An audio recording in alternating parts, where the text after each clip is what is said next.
बहुत ही सीधी और प्यारी लड़की थी।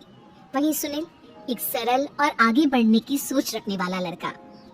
सुनील, बेटा सुनील कहाँ है? अरे जरा एक गिलास पानी तो दे दो। हाँ माँ, अभी आया।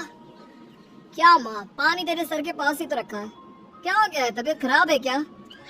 अरे नहीं नहीं, वो उठने का मन ही नहीं कर रहा था। तू देखा ही नहीं। वैसे क्या कर रहा है? यहाँ बैठना मेरे पास। माँ पढ़ रहा था। वो क्या ना, नौकरी में तो वक्त नहीं मिलता, अब ऑफिस से घर आकर ही तो वक्त मिलता है। अच्छा ठीक है, पढ़ ले जा बेटा। सुनील पढ़ लिख कर और आगे बढ़ना चाहता था, लेकिन माँ की तबीयत खराब देखकर सोचता है कि शादी ही कर ले। कब तक माँ का ख्याल वो अकेले रख पाएगा? तो एक दिन, माँ ये ममता है, मैंने इससे शादी कर ली है। तुम्हारी तबीयत भी ठीक नहीं रहती, तो मैंने सोचा शादी कर लेता हूँ। घर संभालने वाली और तुम्हें संभालने वाली कोई आ जाएगी तो अच्छा रहेगा। माँ अचानक से सामने बहू देखकर हैरान रह जाती है। बेटा ये क्या बात होती है? न बैंड, न बाजा, न दहेज, न शगुन, ऐसे कैसे बहू आ गई? माँ तू तो जानती है, मैं नौकरी के साथ पढ़ाई कर रहा हूँ, तो कहाँ से इतना पैसा बचा पाता कि धूमधाम से शादी करता। वैसे भी माँ, लोग तो आकर खाकर निकल जाएंगे, इसलिए बस वैसे ही। माँ जी, मैं आपका ख्याल रखूंगी। वैसे भी ये आगे की पढ़ाई कर रहे हैं, अच्छा कुछ कर गए तो सबके दिन फिर से अच्छे आ जाएंगी। सास को ममता की बात ठीक तो लगती है, लेकिन मन में कहीं ना कहीं लगता है कि कहीं बहू बेटी को लेकर फुर्र ना हो जाए और फिर तो वो रह जाएगी अकेली। बेटा देख, मेरा जो कुछ भी है वो सुनील ही है, और सुनील का भी अब इस दुनिया में मैं ही हूँ और कोई नहीं। क्या सुनील? बिल्कुल माँ, लेकिन आज से ममता भी मेरे जीवन का अहम हिस्सा है, जैसे तू है। सास को बड़ा बुरा लगता है कि उसकी सल्तनत में कोई और हिस्सेदार कैसे हो सकता है। कैसे कोई और उसके 30 साल की बेटी की जिंदगी में अचानक से आकर बराबर का हिस्सेदार बन सकता है। देख बहू, मैं भले थोड़ा बीमार रहती हूँ, लेकिन इसका मतलब ये नहीं कि घर की चीजों में मेरा कंट्रोल खत्म हो गया है। मैं आज भी इस घर की रानी हूँ, समझी? बेटा सोचता है कि ये माँ को अचानक से क्या हो गया। कल तक जो माँ कहती थी कि जिंदगी का कोई भरोसा नहीं, वो अचानक से जंग के मैदान की झांसी की रानी कैसे बन गई? माँ क्या हो गया? सब ठीक है ना? अचानक कैसी बात कर रही हो? ममता का आज पहला दिन है, स्वागत करो उसका।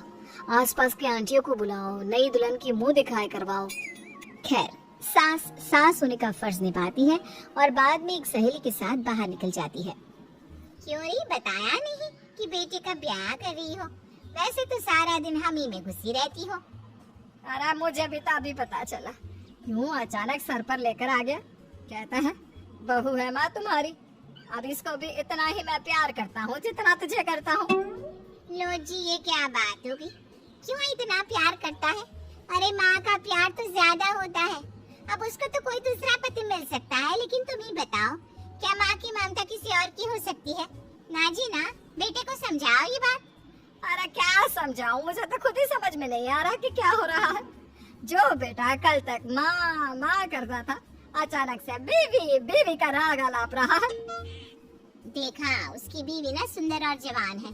सुंदरता के आगे तो एक से एक नहीं टिके, तो तेरा बेटा किस खेत की मूली है? सास को भी समझ में आ जाता है कि बहू की सुंदरता के आगे माँ का प्यार किसी काम का नहीं। उधर बीवी, ए जी, अम्मा जी सहेलियों को छोड़ने गई थी, अभी तक आई नहीं, हम देख आए क्या? अरे रहने दो ना, आ जाएंगी। कहाँ जाएंगी, उनकी आदत है, एक बार जाती है तो पूरी पंचायत खत्म करके ही आती है। अच्छा ही है, खाना वाना खा कर गई होगी। छोड़ो ना, घूमेगी तो खाना पचेगा, नहीं तो ऐसे ही खाट पकड़ लेगी। बहू भी शांत हो जाती है। उधर सास सोचती है कि आज थोड़ा देर से ही घर जाती हूँ, जब बेटा परेशान होकर ढूंढेगा तब मजा आएगा। बीवी को खुद ही पता चल जाएगा कि माँ के आगे उसकी दाल नहीं गलेगी। लेकिन वहीं दूसरी ओर घर पर, ए जी, माँ जी अभी भी नहीं आई। हमको तो घबराहट हो रही है कि क्या करें, जाकर पता करें किसी के घर। अच्छा, कहाँ जाओगी ये भी बता दो। पहला दिन है तुम्हारा इस घर में, और एक ही दिन में मोहल्ला छानोगी क्या? हाँ, तो आप भी तो नहीं जा रहे हैं ना, हमको फिक्र हो रही है। अरे यार, ये रोज का है अम्मा का, खाओ और सो जाओ। बस फिर क्या था। बेटा बहू खाना खाते हैं और कमरे में सोने चले जाते हैं। उधर जब